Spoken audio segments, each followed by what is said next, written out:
House in both the Atlantic Ocean will be in London all week.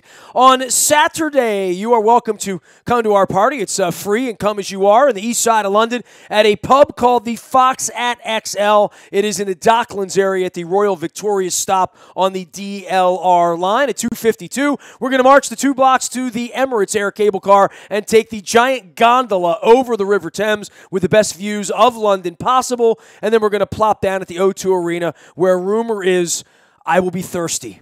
This guy covers all things Ravens inside the building at Owings Mills. He'll be on the team charter. And they're trying to figure it out as well. At 2-0, the Baltimore Ravens starting a game without Marshall Yanda, potentially Brandon Williams. But, hey, 2-0, I'm not going to sneeze at it. Neither is Garrett Downing, who is one of the lead editors and social media managers, bloggers, writers, broadcasters. He does it all. You can follow his journey at BaltimoreRavens.com as well as out on Twitter. Garrett, what's going on, man? You packed? You got your passport ready? Yeah, I'm excited. You know, I've never been to London personally, and obviously this is the first trip over there for the team, so this is just a lot of fun. I'm interested to see how it goes. I don't think I'm going to be getting all that much sleep. I think that's probably going to be the same for the coaches and the players, and there's that time difference and all of that. But, you know, look, that's kind of the deal, and I'm just excited to see how all of it goes. And, you know, when I talk to people who have been in London for games, and you know, had a really good conversation with Jermaine about it. He talked about how you're probably going to see jerseys from 32 of 32 teams. It's not like there's just going to be Ravens and Jags jerseys there. You're going to see a little bit of everything, and it's just a different experience. Hey, that might be my goal. My goal might be to take selfies with 31 other fans. What do you think? There you go. See somebody in a Dolphins hat? Hey, dude, where are you from? I'm from Ireland. Oh, take a picture. Boom. And maybe that's what I'll do on Sunday. You've given me a really good idea on that because I'm here to inspire. Well, that's what you do for me, Garrett. And you know, I'll tell you what is inspiring. They've played good football, man. I don't want to say I'm surprised by this. I shouldn't underestimate John, Ozzie, Eric, George, Joe. You know, anyone, Suggs, who I've underestimated at various points.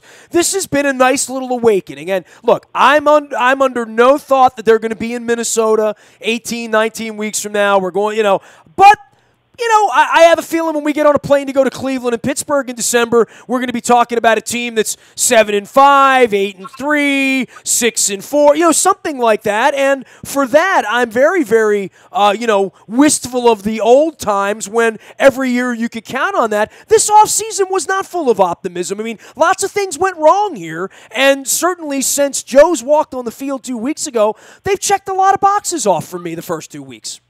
Yeah, I mean, if you were to say, you know, go back to, I don't know, say March, and you say, all right, by the second week of the season, you're going to have season-ending injuries to Alex Lewis, Marshall Yanda, Dennis Pitta, if you go all the way back there, Zach Orr. Tavon Young, throw him, Yep, Tavon Young, Maurice Kennedy, significant injury, Danny Woodhead, significant injury. All of those guys, if you were to say that's going to happen to all of them. And, oh, by the way, Joe Flacco's not going to play a single preseason game or take a snap in training camp because he's got a back injury, and he's only going to practice 4 days leading up to the season opener. If those were the circumstances, and then you say, but you're going to be 2-0 after the first 2 weeks of the season, I think a lot of people would be shocked. And so I think that's a testament to, you know, the way this team bounces back and how they prepare. And I also think it's a testament to how good this defense is. I think that's, you know, I've been saying all along that I think this defense is going to be legitimate. I don't think that the hype is too much, and they've delivered through these first 2 weeks. Now, I don't think you can count on 5 turnovers a game. You know, I don't think that's probably going to hold up, but they're an opportunistic defense. They've got players that fly around the ball, and it's no secret that I think the defense is going to be what carries this team. Defense, great special teams, and an offense that plays really efficient, balanced football. That's the recipe for this team, and we've seen that through the first 2 weeks of the season. Big question this week will be about Marshall Yonder, right? How this team looks without him. Look, Ozzy's done a nice job this offseason, whether it's Macklin, whether it's stealing some of these, Austin Howard late and picking up these offensive linemen. I mean, we all sat around here wringing our hands and fretting, and certainly they didn't draft for offense back in Philadelphia in April. I mean, we've had a lot of bumpy roads, but then the games start, and then you start to really measure what's going on here, and you say, well, I would feel a lot differently about this if it was some undrafted guard that we had from Broken Pelvis State that we're throwing in there for the first time. That's not the way the Ravens have gone about doing this and preparing for life without Marshall Yonder the next 14 weeks. Yeah, I mean, they have options. They made trades right before the end of the preseason to pick up Tony Bergstrom, Luke Malenko, kind of veteran players that can come in and play in spot duty, and that's what Bergstrom did on Sunday, and it's most likely going to be him. They have a fifth-round pick in Jermaine Illuminor, who's obviously going back to his hometown of London, and so he's been inactive, but maybe we see him suit up this week, which would be obviously exciting for him. And yeah, I mean, look, Marshall Yanda is probably the Ravens' best player at his position. You can definitely make that case. I'd say he's the best guard of the game. He doesn't do anything wrong, it seems like. When you talk to players and they talk about when they go through the film and they watch every single snap, there's like never a time where the coaches look at Marshall and they say, yeah, you got to clean that up. It was his fault. You blew up the running play and cost us 2nd and 14, right? Yeah. I mean, like every single play, the players will tell you he does it right. And so he's impossible to replace in that regard. But, I mean, what can you do? One of my biggest surprises through these first two games has been how good the offensive line has played. Now, they've had Yonda out there, so that's going to obviously be tested. But if they can, if Bergstrom can hold his own in there, the tackles have played pretty well. Jensen has played decent at center. So I think that they can overcome it, but you're not going to have the same caliber of player in there just because Marshall Yonda is so dang good. He is Garrett Downing. You can find him, G Downing 14. That's 14, the pride of Ohio, headed across the Atlantic Ocean. This is a great time to bring up you and your bunkmate there, Ryan Mink. And Mink is a world traveler. I mean, I watched him all summer running around Europe. Mink entertained our Swedish friend as I did over the weekend, and I saw that out at BaltimoreRavens.com as well. My man Christopher, who's now my Facebook friend out of Sweden, and he has assured me I got a free place to stay near the Swedish fjords, so it'll be great. But, for the folks going over there, I'm sure Ryan's giving you a nice little primer on all this stuff, but, I mean, I think it'll be eye-opening for everybody, and I know that the players really aren't going to have time to have fun. I know Harbaugh got hit about the Churchill Museum, and what he should do while he's over there. He should definitely go to the Churchill Museum. That's for John Harbaugh deserves 2 hours at the Winston Churchill Museum. Yeah, I think he could spend 12 hours at the Winston Churchill Museum. He's just a student of history. Yeah, I mean, the thing is, there isn't for the players, there's not a ton, and the coaches, they don't have a ton of time to kind of see it. I think that in the early days of doing this game, they would send teams over a week in advance. They would do a lot of publicity stuff and press conferences and really have kind of time to just soak in the city.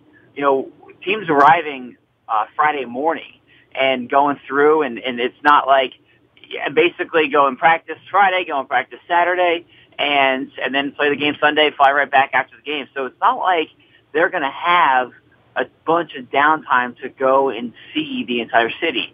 They're trying to treat it as much like a business trip as possible. And, there's different things involved. You need a passport to get to the game. It's a little bit different. Your normal electrical outlets, you got to bring some adapters, like those kinds of differences. But for as much as they can, they're trying to simulate a normal environment, a normal road trip for this game. And that's kind of become the norm in terms of how teams approach this week. All right, so for the Jaguars, they're Jekyll and Hyde. We thought week 1, oh boy, we're going to have to see them in London. Then after week 2, we're like, Well, okay, Yonder's hurt. We'll go over there and play them. Obviously, Vegas likes the Ravens this week over there, but there is something about them knowing the way over there, knowing this routine. But then there's also something about Blake Bortles liking to give the ball away and our defense liking to go get it. Yeah, I mean, I think this is going to be another week where the defense is going to have opportunities to get turnovers. Blake Bortles has done a number of picks in his career. The Ravens have 8 through 2 weeks. So you like the opportunity for the Ravens to get their hands on the football this week. I'm curious to see how the Ravens offensive line does against this front for Jacksonville. They had 10 sacks in week 1. They didn't come anywhere close to that in their second game, but they're a defense that can get after you a little bit. So in the first game without Marshall Yanda, that is definitely something that's going to be tested. And this is a Jacksonville team that, a lot of people have talked about it over the past couple of years, that they're kind of a sexy pick during the offseason. They've got a ton of talent, a lot of high draft picks on that roster. Is this the year that they break out? Leonard Fournette looked really good in week 1. So, all of those things give you reasons to believe that Jacksonville could be a decent team at a tough test. I like the Ravens. I think that Jacksonville's going to have a tough time moving the ball and putting up points, but when you go all the way across the pond and you play that game, those games tend to be kind of weird games. Sometimes it's, you're starting your 9:30 in your normal body clock time. It's kind of a while to get things going. So I expect kind of a low-scoring, close game on Sunday in London. He is Garrett Downing, G Downing 1-4, as we're all making the trip across the pond. Our big party is Saturday. We're going to be taking the gondola across the River Thames. Sounds like something out of a fairy book, right? I mean, we could take the gondola across the River Thames to the O2 Arena where Led Zeppelin once played. But meanwhile, the Ravens are getting ready for this. So inside of your building, and look, I'm having Kevin Byrne on later on in the week just to talk about the whole operation of doing this and how long the league has been at this. But there is incredible anticipation in your building, and I know from talking to some players, and you mentioned Jermaine Illuminor, I hope I'm pronouncing that correctly, who is British. But for a lot of guys to go over there, the whole smell of this, the whole taste of this, every part of this is sort of kind of tittillating and exciting in the way that it is for you. They're all your age as well, right? Yeah, I mean, a lot of them are younger than me now. But yeah, Garrett, they're all younger than me now, which is, other than Ladarius Webb, I still kid him about being older than me. Yeah, I think there is an excitement. Nobody's done it. I think that the players, a lot of them have not been to London. It's a unique opportunity to go, and even if you don't get to really do the sightseeing and touristy stuff, it's a opportunity to go to a new place and kind of and see a new environment and go to a new stadium where the as we talked about earlier, the atmosphere is just going to be completely different from seeing an NFL game in America. So I think there is an excitement in the locker room. There's probably a little bit of pause over a 7-hour flight. But look, teams do that every single week, flying West Coast to East Coast, and the Ravens will have to do it flying to Oakland in 2 weeks. So that's a 5.5-hour flight. This is a 7-hour flight, so it's not all that different. But there's definitely excitement about making the trip and having the opportunity to do it for the first time in franchise history. And I think from an organizational standpoint, just from me, we get emails and tweets and Facebook messages from fans in London all the time that have been saying, I can't wait for you to come over. I mean, this goes back years and years and years. They've been waiting for the opportunity. And so that's what I'm excited about. There's thousands of Ravens fans that have never had a chance to see the team in person just because they live in London or they live in Ireland or they live in Scotland. And now we'll have a chance to do that and just be around it. And I think that is something, our pub is the Admiralty, that the team pub throughout the week. And I think that place is going to be jam-packed. I'm sure you're going to have a ton of Ravens fans there. And so that is something that I'm really excited to see how it all works throughout this week.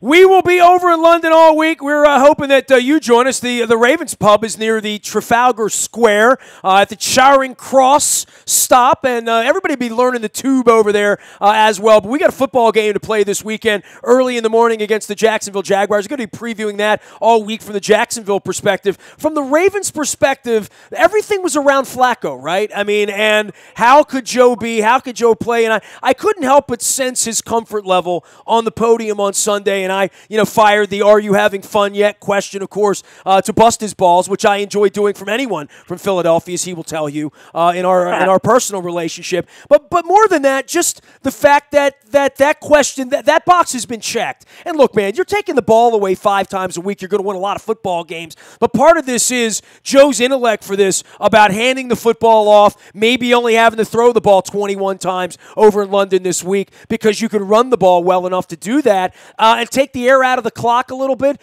This is a nice way to win football games, having the defense take the ball away 5 times a game. Yeah, absolutely. I mean, I think anybody would tell you, any offensive player would tell you that they'd love to play on a team where the defense is getting 5 turnovers a week. That's not a bad recipe right there. And I think it's been a perfect way for Joe to get back into the swing of things. He hasn't been asked to throw the ball 40, 50 times. The offense has been incredibly balanced. They've been able to have leads in the second half where they run the clock, have a lot of success on the ground. They're ranked 3rd in the NFL right now in terms of rushing yards. And so that's been a priority this offseason. We all talked about it. Need to run the ball better. Need to run the ball more effectively. Need to stay committed to it. And the Ravens have done that. They've done it with scheme. They've done it with, some nice performances by a guy like Buck Allen. Alex Collins comes out and, I think caught a lot of people's attention last week. So they've been able to play exactly the kind of football that they need to play and want to play. And I do think Joe looked, more comfortable last week. He seemed more, more fluid in his movement. He was making good decisions, and look, you threw one pick, but that was kind of a jump ball situation, and we try to go out there and make a play. We called that a Kyle Bowler punt, by the way. Yeah, it's a punt. I mean, threw the ball 50 yards down I got to credit Luke with that. I stole that one, man. That was good. A Kyle Bowler punt. All you have to do is say that to any Ravens fan. They're like, "Oh, I'm familiar with that. That's the 50-yard interception on 3rd down." Yes, right. Yeah. So I think that the team's in a good spot right now, and if I've said it.